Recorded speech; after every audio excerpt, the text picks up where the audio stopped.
ಮಗ ಯಾಕಾನ ಬಂದ್ನೋ ನನ್ ತಲೆ ತಿನ್ನ. ಮಮ್ಮಿ ನಾನು ಅಷ್ಟೂರ್ದೆ ನಿಂಗೆ ಸರ್ಪ್ರೈಸ್ ಮಾಡೋಣ ಅಂತ ಬಂದಲ್ಲ ಮಮ್ಮಿ, ನಿಮ್ ಮುಗ್ದ ನಿಮ್ ಖುಷಿನೇ ಇಲ್ಲ. ನಾವು ವಾಪಸ್ ಒಯ್ತೀನಿ ನಾನು. ಆಯ್ತು, ಇನ್ನೇನು ಬಂದಿದೆಯಲ್ಲ, ಎಷ್ಟ್ ದಿನ ಆಯ್ತು ಸ್ನಾನ ಮಾಡಿದ್ರೆ? ಫಸ್ಟ್ ಬ್ಯಾಗ್ ಇಟ್ಬಿಟ್ಟು ಸ್ನಾನಕ್ಕೆ ಹೋಗಿ. ಸರಿ ಆಯ್ತು. ಮಮ್ಮಿ ಏನ್ ಮಾಡಿರ್ಬೋದು ಸ್ಪೆಷಲ್? ಚಿಕನ್ ಬಿರಿಯಾನಿನ ಕಬಾಬಾ? ಮಮ್ಮಿ ಏನ್ ಮಮ್ಮಿ ಸ್ಪೆಷಲ್? ನೆನ್ನೆ ಮಾಡಿದ್ ಸೊಪ್ಪು ಸಾರಿದೆ, ಇವತ್ ಮಾಡಿದ್ ಬೇಳೆ ಸಾರಿದೆ ಅಷ್ಟೇ. ಸೊಪ್ಪು ಸಾರು ಬೇಳೆ ಸಾರ? ಅಲ್ಲ ಮಮ್ಮಿ, ಚಿಕನ್ ಬಿರಿಯಾನಿ ಅಂತ ನೀನೇನ್ ಮಮ್ಮಿ ಈ ತರ ಅಂತಿದ್ಯಾ? ಅಲ್ಲ ಏನೋ ಸ್ಪೆಷಲ್ ಏನು ಮಾಡಿಲ್ವಾ? ಸ್ಪೆಷಲ್ ಏನ್ ಸ್ಪೆಷಲ್? ನೆನ್ನೆ ಡ್ಯಾಡಿ ಮಾಡಿಟ್ಟಿತ್ತು ಕೊಡೋ ಉಪ್ಪಿನಕಾಯಿ, ಸಖತ್ತಾಗಿದೆ, ಸೂಪರ್ ಆಗಿದೆ, ತಿನ್ನೋಡು.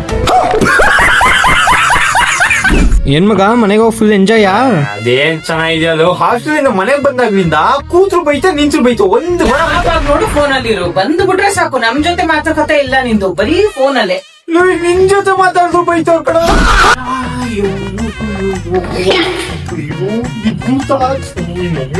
ಬಿಡಿಸ್ಬಿಟ್ಟ ಎಲ್ಲ ಬಿಡಿಸ್ಬಿಡು, ಮನೇಲಿ ಇರೋದೆಲ್ಲ.